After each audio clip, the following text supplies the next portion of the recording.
In news that I find incredibly frustrating, Captain Brett Crozier, who commands the Roosevelt, an aircraft carrier with a crew of nearly 5,000, was relieved of his command on Thursday, but he will keep his rank and remain in the Navy. If this story is totally new to you, you might wonder, why is this frustrating and why did he lose his command? Well, there's a reason, and it's related to coronavirus. So, the ship, which was operating in the Pacific, pulled into port in Guam last week, several days after multiple crew members tested positive for the virus.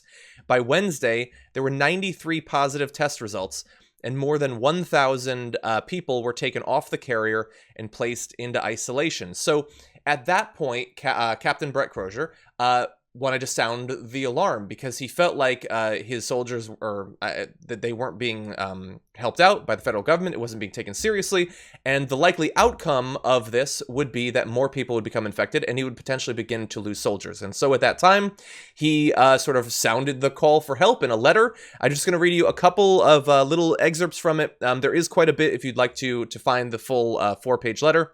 He said at the time, "This will require a political solution, but it is the right thing to do. We are not at war. Sailors do not need to die. If we do not act now, we are failing to properly take care of our most trusted asset, our sailors. The spread of the disease is ongoing and accelerating." He asked for compliant quarantine rooms on shore in Guam for his entire crew as soon as possible. And he also said, "Removing the majority of personnel from a deployed U.S. nuclear aircraft carrier and isolating them for 2 weeks may seem like an extraordinary measure. This is a necessary risk." And when he says that, he means that because the risk is that he will start to lose sailors. And we find out now he is kaput. So, Brett, we're going to have a little bit more details on that. I didn't see this story going in that direction. Kaput, by kaput, I mean... Career-wise. Career-wise. He's alive. He's alive. His career is not necessarily kaput. He was not, from what I saw, he was not demoted or anything. He was just brought. He lost his command. So he eventually may be reassigned. But it's just one of those things that's very, very frustrating. And I know that the people in charge are saying things like, he's a really great guy, really like him, I know he was just looking out for his sailors, but we have to remove him for not going through the chain of command.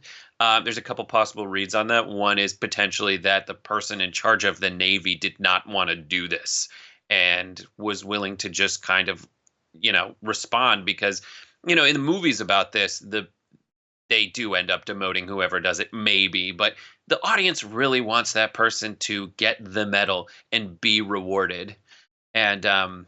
And it's strange that this guy was sent off his ship when his job is to keep his soldiers and do a job that involves protecting his soldiers. And he did that, and he's now losing his job for it. Exactly. And I saw in stories that have been tweeted out about this, I saw presumably Trump supporters attacking him for losing his mind. Why is he freaking out? Are you supposed to go with the chain of command? Do any of them, absent the fact that he was being critical, not even directly of Trump, but being critical sort of the response, the idea that they in normal times would be attacking a commanding officer for advocating for the lives of members of the U.S. Armed Forces, that, man, they can be twisted into very weird positions. In this time where we're trying to figure out technological solutions for problems that we have trying to broadcast our shows, there's always the default settings that you have to override. Mm-hmm. And everyone's default setting in this who supports Trump is just keep supporting Trump. Whatever the situation, whatever is happening doesn't really matter. Me being consistent in my logic and advocacy for policy or doesn't matter. It's just support Trump at all costs, which exposes all of their shortcomings as Trump's own policy angles change and his treatment of the crisis changes over time. They end up contradicting themselves instead of saying, listen, we should be looking out for everyone in America, and people who aren't doing that, we should revile. Instead, it exposes that when Trump is looking out for everyone in America, we like it. When he's not looking out for people in America, we like it. Whenever anyone points out his inconsistencies, we hate them. So we're being consistent. Yes. By the way, I'm seeing in the chat that people are taking issue with the fact that we'd refer to them as soldiers as opposed to sailors. There was no disrespect intended in that. The entire reason that we're doing this story at all is because we care about their lives, and we care about commanding officers of theirs who are advocating for their lives to not receive any sort of strike back for that. Now, really fast, before we get into a little bit more of what Brett was alluding to, I do want to play one interesting turn that this has taken. So apparently, as the captain was departing the vessel, here's video of what was happening.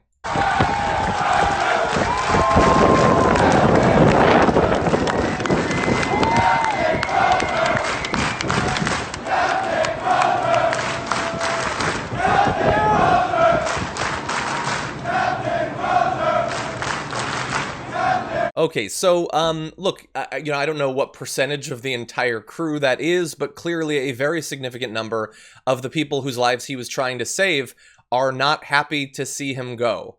And, no. And I think that that's important that people... What's that? No, that was a mutiny, John. That was a fiery, angry mutiny of sailors who couldn't handle this man. That's why they were clapping. Exactly. Clapping out the demon that had possessed the ship. Yeah.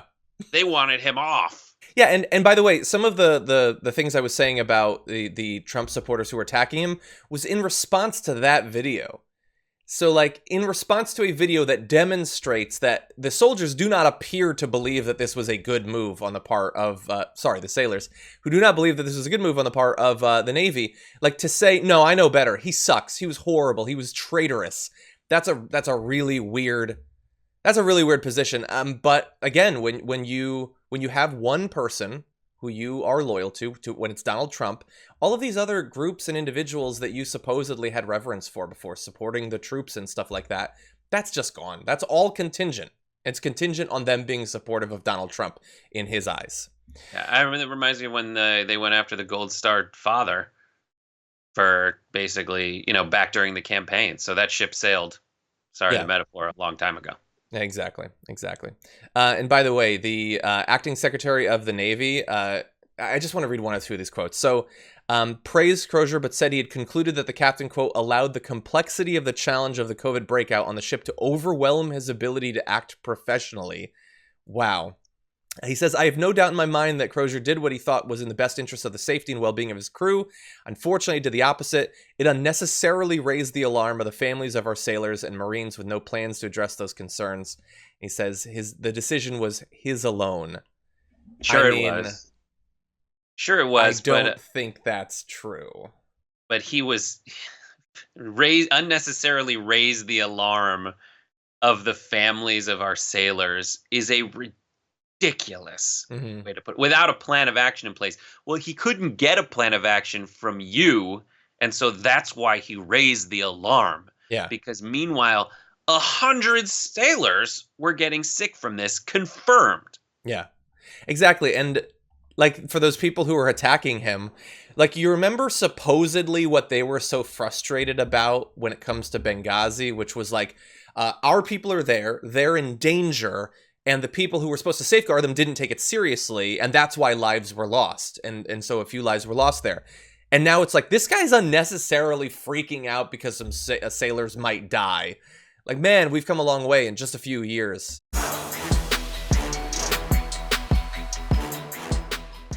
For more political news, breakdowns, interviews, stories of activism, and me trying my hardest to care about the occasional big celebrity news story, subscribe to our YouTube channel at youtube.com/thedamagereport. And you can ring the bell wherever it is so you don't miss anything.